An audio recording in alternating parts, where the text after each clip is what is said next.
What's up, what's up, what's up? How you doing? How you been? What's going on? What's good? All the getting it in. Somebody's getting it for you. What's good, people? Woo! What's good, people? Today, I'm going to do what we call Sunday. Anybody been said, what's good, people? Hopefully everybody's still among us. Hopefully everybody's doing well. Unfortunately, that is not the case as of today. Unfortunately, over the weekend, on yesterday, which was, I believe, the 8th, we lost another transgender girl, and she was actually 20 years old. And she's the 12th transgender woman that has been killed. This is her picture right here. Okay, her name is Amber Monroe. She was full of life, and the thing about it was, you know, things are still speculating. You know, they don't know exactly why she got shot, why she got killed, but she had prior problems before, you know, and she's gotten shot between 2 to 3 times before, but it said 3 times, allegedly. And she would never go to the cops, allegedly. And the reason why she didn't go to the cops, because I don't know if you remember, but it was a story about another transgender woman. Her name was Shelley Hilliard. And she was 19 years old as well. And this place where these both girls have been murdered was in Detroit. Now, I don't know what's going on in Detroit, but it seems to be a lot of bad things going on.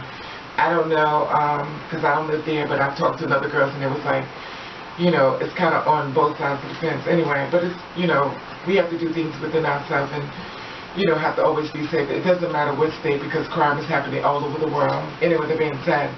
So, you know, the reason why she didn't go to the cops, stuff like that, is because she had a problem with that, and she felt as though she didn't trust cops.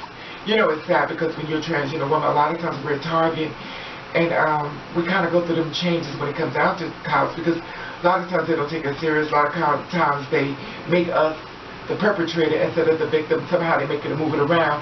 It's almost like a woman being raped. They ask her, well, what were you wearing? What did you have on? Did you have on heels? Did you have on a dress? In other words, you caused this crime yourself. Anyway, so I wanted to look and try to find out, you know, exactly who is this Shelly, you know, because I never heard of her. But let me tell you, once I went through the whole thing to find out who she was, I knew exactly who she was. You know, it's funny because I kind of do these different stories, stuff like that, on these transgender women. But I'm going to let you see a little video of her. Her name is Shelley Hilliard. Okay, she was 19 years old. She's also from Detroit. Here it is. Check this out. I'm Shelly. Hopefully you enjoy yourself as you look through my pictures and my videos. I'm a very passable girl, as you can tell. I'm 20, Irish and black, 5'7", I only weigh 160. I'm thick in the right spot. I got a call from Treasure, and she said, "Mama, I'm scared." And I'm like, "For what?" And she said, "The police is here."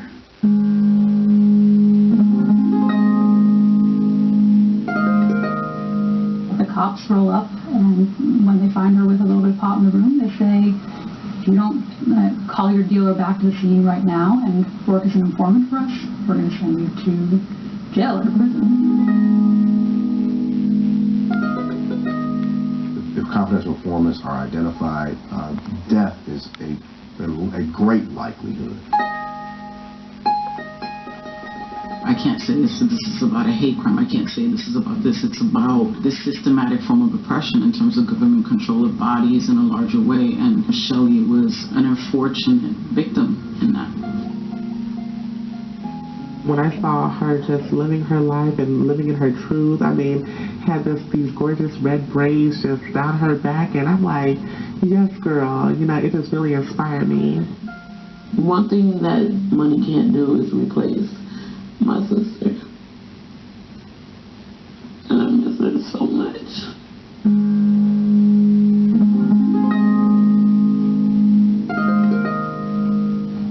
It just seemed like everything I prayed I didn't want to happen, it happened. I remember very vividly a phone call from my head of homicide to inform me that they found a torso. And it was, he was speculating that possibly it could be that of a missing 19-year-old, Shelley Hilliard. And I just knew knew she was gone. My only thing was, where is she? Where's the body? Okay, you see that? This is a picture of Shelly. If you can't, really see it in the video, I do my best. But, I'm going to show you a picture of her right here.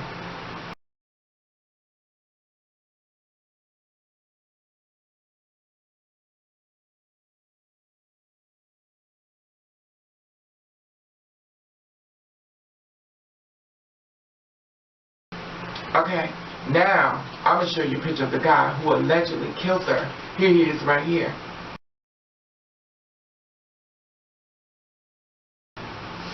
Now the thing about it was that it was a story of reference to, she tried to cooperate. This is what happened, allegedly. The cops came in, they busted inside of her place, wherever she was at, on the hotel, or whatever the case may be, and they wanted to find out where she had the drugs from. She must have weed or something like that. Where did you buy it from and stuff like that, allegedly. And the thing about it was like, they would lock her up and she cooperated with the cops. So I guess by her being 19 years old, she cooperated with them. And this is what happened when she cooperated. Check New information tonight about what's really behind the murder of a transgender teen whose body was found dismembered and set on fire more than a month ago. Fox News learned that Shelley Hilliard was actually an informant for the Madison Heights police. And now investigators believe she may have given a tip that cost the teen her life. Fox 2's Taryn Asher live now with the latest developments in this case. Taryn? Well, thanks to the Detroit police, her alleged killer now sits behind bars. Now, because of the victim's sexuality, at first some suspected that this may have been a hate crime. But tonight we're learning the motive behind this murder was likely retaliation. It's hard, her birthday just passed, December 5th. She's been 20 years old. Every day a struggle for Lenise Nelson, who is mourning the death of her daughter, Shelley Hilliard, a transgender teen, also known as Henry. Then word her killer has been caught. I'm ecstatic, some families have to wait years or they never know, who did, the horrible thing to their child, because it's tragic. Sources tell me it started back in October. Facing jail time, Shelly agreed to take part in a drug sting for Madison Heights police. The deal went down and officers arrested their man, Kasim Rakib. Rakib knew right away it was Shelly who set him up. He posted bond and wanted revenge. He bought a cell phone and lured her to an address on Longfellow in Detroit. As we first reported, it was a cab driver who dropped her off, stayed on the phone with Shelly because she felt unsafe. He heard her cries for help, but by the time he made his way back, Shelly and the man she met were gone. That was 1:30 in the morning, October 23rd. 3 hours later, a burned torso discovered on Bewick near 94. Family hoped she was missing, but weeks later, her body was identified and they learned of her vicious killing. It really hurts because, every time I look at her picture or something, I don't know what to do with that. But it still hasn't hit me yet. The key to solving the crime came down to the cell phone traced back to Rakib. He was arrested after police searched his Detroit home on Cedarhurst. Cadaver dogs picking up traces of human remains in the house and his Ford Expedition he just put into his girlfriend's name. Investigators believe that's where she was killed, but her body dismembered and burned in a house not far away that was torched that same night.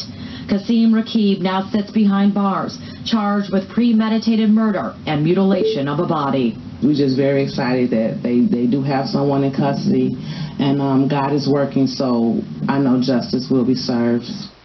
The family also pleased tonight because they were told in this case the judge decided not to set bond. Huel? Lieutenant, as you said, the accused killer now in jail. Do police think he acted alone?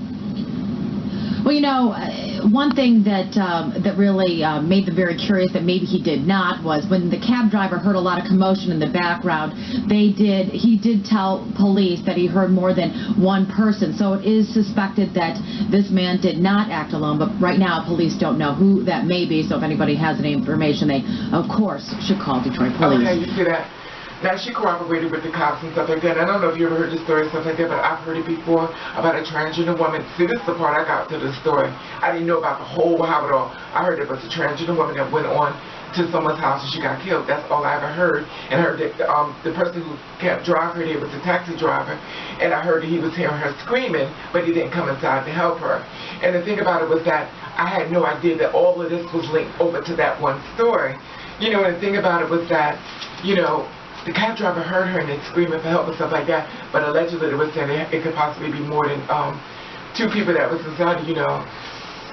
The thing about it was a setup, you know, obviously, and the guy who allegedly was in there called her up, and I guess, I'm going to be honest, appeared to be something like a date. I'm not saying she was an escort, but, I mean, it is what it is. You don't have to be an escort. You be somebody you met online and stuff like that, or just as plain up pictures. I'm not saying that's what it was, but girls like me, we kind of could read between the lines when certain things go that way, and I'm not saying that's what she was.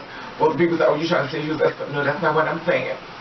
But I'm saying with the girls like me, we know a lot of us are sex workers, and we have to do to survive because the people don't want to hire us. They don't want to give us employment. They don't want to give us jobs. We're ridiculed, we're judged, we're bashed, we're back there at the job. And the simple fact of the matter is that people don't want to hire us because they feel as though the other employees may be at danger of us trying to have sex with them or something. But the simple fact of the matter is that if you tell a girl she has to survive the best way she can, she's going to do it. It's just like anybody out here in the world. I'm not saying this is what she did, but my thing is, who do you know get into a cab to go visit somebody you do not know? I'm not saying, but you know what I'm saying. Let's be real here for a minute.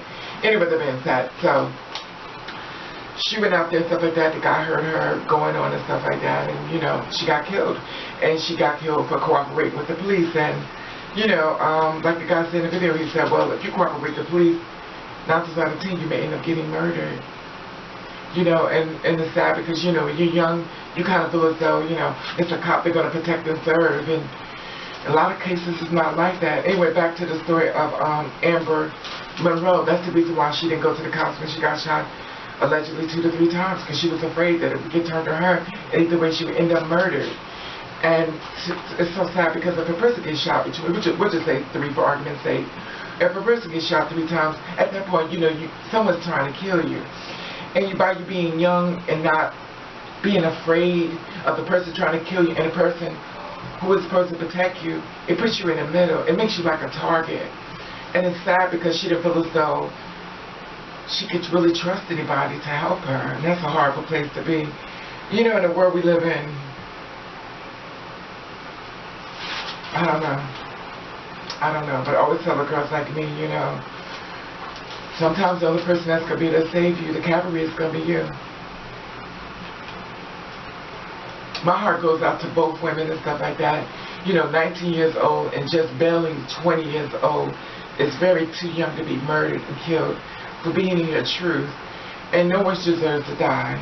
You know, and for Shelly to have went and got, you know, for them to force her into helping, allegedly, into helping them, and then she ended up getting killed. But like the guy said, when you're a farmer, this is just my opinion. It's just my opinion. You don't take it or leave it. When you are a farmer, a lot of times you have people in the precinct that's working with the farmer. And they have people that are, okay, this is in my mind, I'm thinking, because I was asked to this, but send down. This is what I'm thinking. A lot of times we have cops that are in the inside that are crooked. And if they find out that it's an informant, they go back to the person, let them know what's going on to get rid of the informer, because they don't need to tailgate it back to them. And I'm not saying that is the case, but you have to understand when you do something within that, everything goes within a circle, you know, and you can't trust the person who's putting you out there, even though she was young and they put her on the spot. You know, she felt as though she would be safe, and the person who was supposed to save her didn't save her, you know, and woulda, coulda, shoulda is not going to bring her back, you know, and it's horrible. You know, just this way I'm saying, you know, I'm not saying if you want to be an informer, if that's what you want to do, no shade, that's on you. I'm not being an informant to nobody. It's just my opinion, because are you going to save me when it all blows over? And as you can obviously see, it scared another girl out of her own life. And maybe the cops could have helped her. Maybe someone could have helped her. But she'll never know, will she? Anyway, that being said, rest in peace, my little sister. Rest in peace, Shelley Hilliard, and also rest in peace, my little sister, Amber Monroe. Too sad, too soon to be gone, and hope you other girls out there are always careful, always aware. Just because you're not watching them doesn't mean they're not watching you. And that goes to anybody. Anyway, that being said, I want to hear how you feel about this. And I want to say hello, all new people, boom. I want to say, oh, people, bam. And I want to thank you for watching 50 Square. What you to do, I want you to do the best with it you can. And if nobody like it, then fuck